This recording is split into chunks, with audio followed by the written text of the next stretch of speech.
এবং মেহেরপুর 1 আসন নিয়ে আজকে একটু আলোচনা করতে চাই। মেহেরপুর 1 আসনটি মূলত যেটি আমরা বলছি যে মেহেরপুর 1 আসনটি মূলত মেহেরপুর সদর মুজিবনগর উপজেলা নিয়ে গঠিত।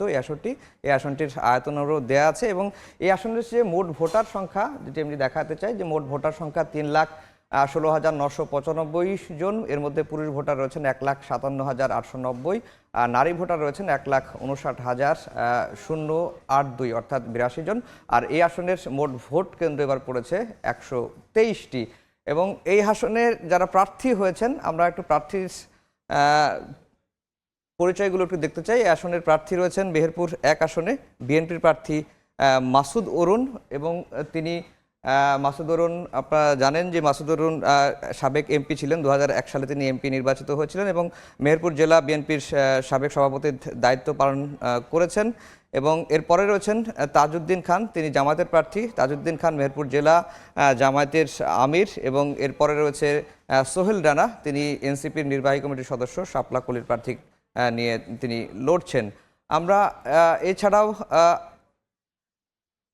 এছাড়া আরও যে প্রার্থীগুলো রয়েছে আমরা দেখতে পাচ্ছেন যে বিএনপির প্রার্থীর কথা বললাম, এনসিপির প্রার্থীর কথা বললাম। এবি পার্টির মনোনীত প্রার্থী রয়েছেন মোহাম্মদ রফিকুজ্জামান খান এবং কমিউনিস্ট পার্টি বাংলাদেশের প্রার্থী এখন পর্যন্ত রয়েছেন মিজানুর রহমান। ইসলামী আন্দোলন বাংলাদেশের মনোনীত প্রার্থী খাদেমুল ইসলাম রয়েছেন। স্বতন্ত্র প্রার্থী হিসেবে ডাক্তার সাজিবুল হক রয়েছেন এবং জাকির পার্টির সাইদুল আলম শাহিন। আমরা এখন পর্যন্ত যে কটি আসন নিয়ে আলোচনা করেছি তার মধ্যে সবচেয়ে বেশি প্রার্থী এখন পর্যন্ত যেটি দাঁড়িয়েছেন সেটি হচ্ছে এই মেহেরপুর 1 আসনে। মেহেরপুরের এই আসনটি নিয়ে আলোচনা করব। সেখানে আছেন সহকর্মী বেনিয়ামিন। এই আসনের নির্বাচনের আসলে চালচিত্র কেমন?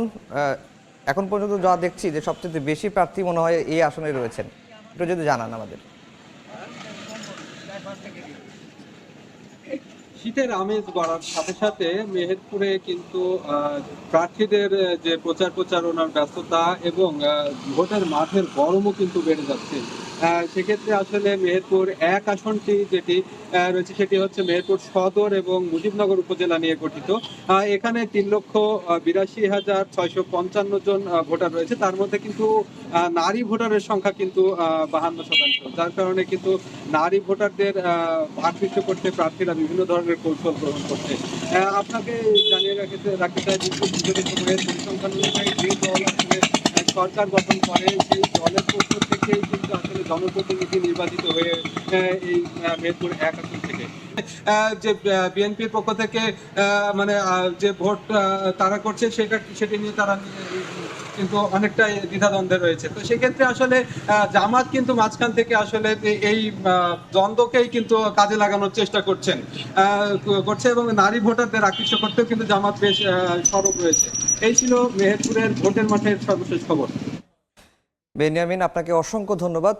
বেনিয়ামিন জানাচ্ছিলেন মেহেরপুর 1 আসনের নির্বাচনের খবর এবং সেখানকারতে বিএনপি যে প্রার্থী রয়েছেন সেটি নিয়ে একটু দলীয়ভাবে কোন্দল রয়েছে সেটি কিন্তু তিনি জানাচ্ছিলেন।